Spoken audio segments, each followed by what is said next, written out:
G'day guys, welcome back to Pete's Investing. In this strategy video, we'll be talking about some indicator that I developed using multiple indicators to try and pick the low in the market to go long, and likewise in the opposite direction to go short, picking the tops.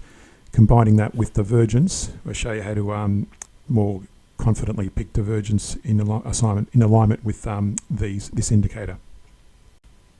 If you follow my daily videos, you'll know that I do follow the trend strategy, but also I'll look out for divergence. An example of that is here, for example, you can see there's a double top or a bearish divergence on the CCI versus the price. And we expect it to fall off and fall at least to the 23 or the 38% level of the Fibonacci's on our divergence. So that would have been an expected drop according to that. Likewise, back here, there's a bullish divergence on the CCI versus the price. The price went up from there. Now, in alignment with this, what we've got as well is this, and that's the same chart, the price chart. You can see there the price moving up, whereas the CCI was moving to the downside, and here we had a bullish divergence where the price was heading down. But you'll notice a couple of things. This is the new indicator I'm talking about down here, and I'll explain the formulas for this and how to draw that at the end of the video. But here, for example, it was telling us to, in alignment with the bearish divergence and the CCI, this indicator is also giving you a bit of a early warning to get out of that trade if you're in that position. Alternatively, back here, that was giving you the CCI, again on this particular example, was telling you potentially to go long. So to support that, this indicator back here was telling you to potentially go long according to these little spikes above that blue line. So that's what I'm demonstrating in this video, and I'll explain the formula to draw this at the end of the video. What I've got up here as well is I've got the back test. If you wanted to go long at every one of these spikes, and I'm not suggesting you do that, these are the areas you would go long, and this upper back test profitability chart shows had you average down. So in other words, if it aims for a target of a 3% profitability, and it averages down with a 3% drop in price. So you can see here these little one boxes, that's a single entry and exit, whereas these you can see here that entered 1, 2, 3, 4, 5, 6 lots, and here we're trading in a share called Wendel MF. It's a European share, doesn't matter. I'm not suggesting you buy this. I'm just telling you it's as an example. So this is averaging down. I don't use stop losses, and for those that do use stop losses, this is the stop loss strategy. So you can see here these are all individual trades. There's no averaging down. So it's entering the same level as this upper strategy, but it's exiting with a 3% gain, same as the above, and it's exiting with a stop loss of a 3% loss. So this one averages down with a 3% loss. This one closes out the position at 3% loss. So you can see there the bottom line is the total gain made is $63 on this trade versus 4,722 over the time period. So again, coming back to our strategy, you can see here, I'm not suggesting you buy at each of these spikes. I'm simply suggesting you can improve your chances or your profitability by combining the divergence along with the spikes as well. So again, when the divergence is shown is in any of these examples, here for example going short, at that point there, that coincides with this point, and it shows you there you would have gotten out potentially when you saw the divergence. When you see that divergence, you would have gotten out there, or even there if you're holding this stock going long. Here, for example, if you're looking at buying, if you saw that on a divergence, for example, you're saying, okay, I want to buy this. It looks like there could be a bullish divergence. I want to buy it. Again, that coincides with this indicator down here, which shows you potentially you could have bought it at any one of those spikes, and it did actually go up from there. Now again, I chose in this example this back test to go with a profitability of a 3%. You can choose whatever suits your trading style, but again, I like to get out with small profits more often. The higher the profit you try to target, the longer you're going to be in the trade. And again, this example back here suggests to enter at every one of these trades, and I'm not suggesting you do that. So again, combining the divergence with this indicator. Another example I want to demonstrate is MSB from Australia. That's Mesoblast.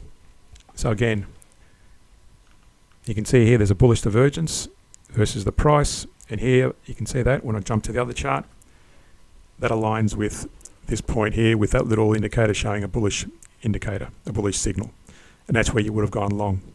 Now the price did rise gradually, so again, try to aim for a 3% target on that. Don't aim for too much of a target.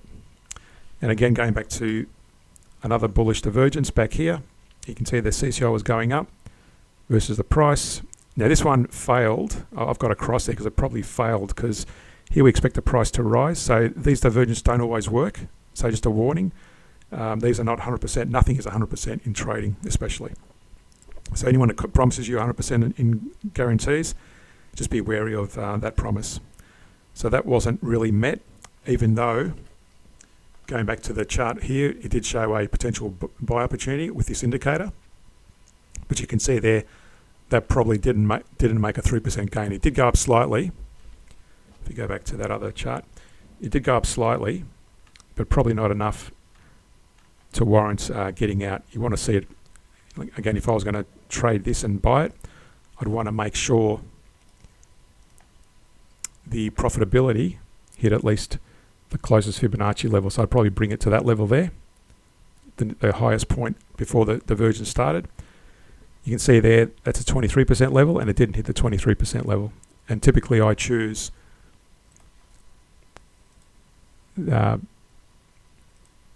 level around a 23% to the 38% level. That's the typical area I choose. And you can see there in that example, it hasn't hit that target. So just be careful. On average, these divergences work, but sometimes they don't. So again, the other thing I'd like to suggest is, when you're choosing a stock to go long, make sure you choose one that has got volume, but also that pays a dividend. So in case you're caught out, like in this example, you're not caught with your pants down, and you're at least getting some level of return annually on your stock.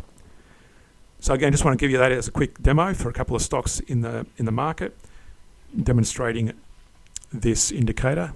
And now I'll show you the formula and how to combine that to give you those little spikes going above on the blue line and going short when it breaks below the red line at the bottom there. So these are the long entry rules for that indicator. So we've got the MACD with the 12.26.9 parameter, and we look at the MACD greater than the moving average 14 of that MACD line. With a stochastic 14.3 parameter is greater than the stochastic moving average 3, and the stochastic is less than 80. Then we've got the relative strength index, the RSI, 14 period is less than 50. The commodity channel index 150 is less than 0, and the CCI 150 is greater than the CCI 50 moving average 10. And the CCI 150 moving average 10 is less than the minus 200 value of the chart, of the CCI chart. Lastly, we'll look at the moving average is on the price chart. The close is greater than the moving average 16.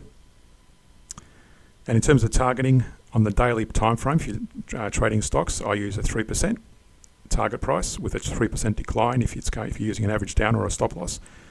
Of course, you can change that to any percentage you prefer, but again, I like to keep it very tight and very conservative. Or if you're trading intraday, and then typically it could be an hourly or even 2 hourly or 4 hourly, I look for an intraday target price of 0.03%. Again, you've got to be mindful of the size of the range when you're looking at the gains made. In terms of the short entry rules, are simply these are the other values you've got to consider. So making sure the same values, and I've highlighted there in red the main differences. And again, just feel free to pause the video and take note of these screenshots if you like. And it basically just the opposite end of the scale for each of them. These are some of my basic investing rules. So by proven blue chip stocks, they've got a good volume in their daily activity. Buy stocks which pay dividends. That way, if you're caught, the price goes against you, you're at least getting something in return while you're holding that stock. Don't short positions preferably, because when you do short positions, you're paying out, and if it pays a dividend, you're paying those dividends to those people that have gone long. So go long only, predominantly. And try not to trade on news, because price is already factored in the share price, and it's generally insiders have already identified those. Now, So again, that's pretty much today's video. To support us more, go to the Patreon page and support us there. And on the Patreon page, you also get the added benefit. I do weekly scans of stocks, currencies and commodities. That's where we look at the various stocks that might have that indicator, for example, breaking to the upside or even breaking to the downside in a bearish outlook. So again, that gives you just added benefit of scanning some stocks that might be of interest to you. Thanks for watching. Subscribe, like and share the channel, and I'll see you in the next video.